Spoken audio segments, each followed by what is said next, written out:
নজর রাখবো পরের খবরে। দক্ষিণ দিনাজপুরের কুমারগ্রামে আক্রান্ত বিজেপি নেতা, বিজেপির মণ্ডল সম্পাদককে মারধরের অভিযোগ তৃণমূলের বিরুদ্ধে।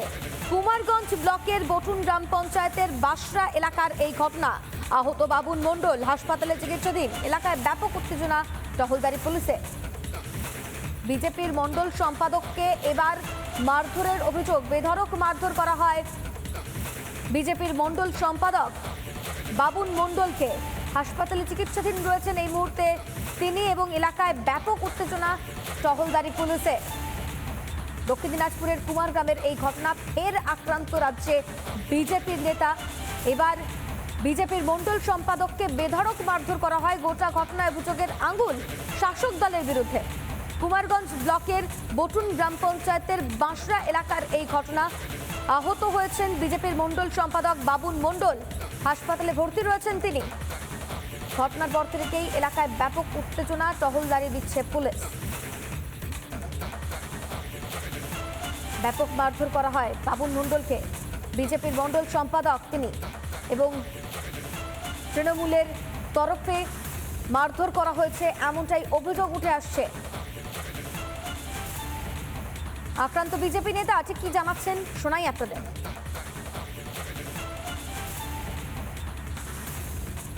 আমি শুধু জিজ্ঞাসা করছিলাম যে মন্দিরটা সর্বজনীন, এখানে কোনো পার্টি অফিস নয়। এই কথা বলাতে তৃণমূলের নেতা চঞ্চল মণ্ডল এবং বটুন অঞ্চল পঞ্চায়েতের প্রধান তার স্বামী শৈলেন বর্মন, তারা তিনজনে মিলে আমাকে আক্রমণ করে এবং আমাকে প্রচুরভাবে মারপিট করে, মাথায় মারে, বুকে আঘাত করে, গলা চেপে ধরে। আমার বাড়ির লোক গিয়ে আমাকে সেখান থেকে রক্ষা করে। বক্তব্য শুনলেন বাবুন মণ্ডলের, এবং তিনি বলছেন যে তিনি প্রশ্ন করেছিলেন যে এটা মন্দির, এটা কোনো পার্টি অফিস নয়, এবং শুধু এই কথা বলাতেই বেধড়ক মারধর করা হয়েছে তাকে। জখম অবস্থায় হাসপাতালে চিকিৎসাধীন রয়েছেন এই মুহূর্তে বিজেপির মণ্ডল সম্পাদক বাবুন মণ্ডল। কুমারগঞ্জ ব্লকের বটুন গ্রাম পঞ্চায়েতের বাঁশরা এলাকার এই ঘটনা। বিজেপির মণ্ডল সম্পাদককে বেধড়ক মারধর করা হয় বলে অভিযোগ, এবং এই ঘটনায় কার্যত স্পেসিফিক নাম ধরে ধরে তৃণমূলের নামে অভিযোগ করছেন বাবুন মণ্ডল। জেলা বিজেপির সম্পাদক রজত ঘোষ কি বলছেন শোনাই আপনাদের। কুমারগঞ্জ বিধানসভার বটুন অঞ্চলে আমাদের যুব মোর্চার কার্যকর্তা বাবুন মণ্ডল, তাকে তৃণমূলের হারমাত বাহিনী বেধড়ক মারধর করে।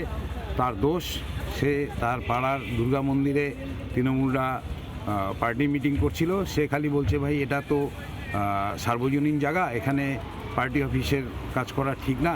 এই বলাতে তার উপরে বেধড়ক মারধর করে। তাকে নিয়ে এসে আমরা বালুরঘাট হাসপাতালে ভর্তি করলাম। বাবুনের স্ক্যান করতে হবে এবং এক্স-রে করতে হবে। এগুলো করার পরে কী রিপোর্ট আসছে, আমরা এখনও থানায় যাইনি। আগে চিকিৎসা হোক, তারপর আমরা থানায় যাওয়ার চিন্তাভাবনা করছি এবং এর প্রতিবাদ হবে। আর এই বিষয় নিয়ে কি বলছেন স্থানীয় তৃণমূল নেতা সুভাষ চাকি, শুনুন।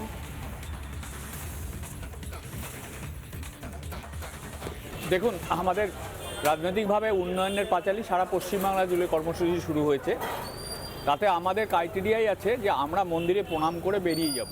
যখন আমাদের কর্মী সমর্থ ওই মন্দিরে প্রণাম করতে যায়, তখন কিছু বিজেপির যুব সভাপতি বা যুব মোর্চার কোনো কর্মকর্তা হবে, উনি তার দলবল নিয়ে আমাদের উপর চড়াও হয়, এবং তার ফলে সেখানে বাকবিতণ্ডা শুরু হয়, ধাক্কাধাক্কি হয়েছে, এবং কে কীভাবে আহত হয়েছে, আমাদেরও আহত হয়েছে, আমাদেরও কিলচর ঘুষি মেরেছে। ওনারা সংখ্যায় আমাদের যে কয়জন এসেছিল তারা মারমুখী হয়ে আমাদেরকেও মারধর করেছে।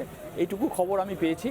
আমরা আরও তদন্ত করছি, তদন্ত মানে আমি খোঁজ খবর রাখছি আমরা যে সত্যিকারে ঘটনাটা কি হয়েছিল।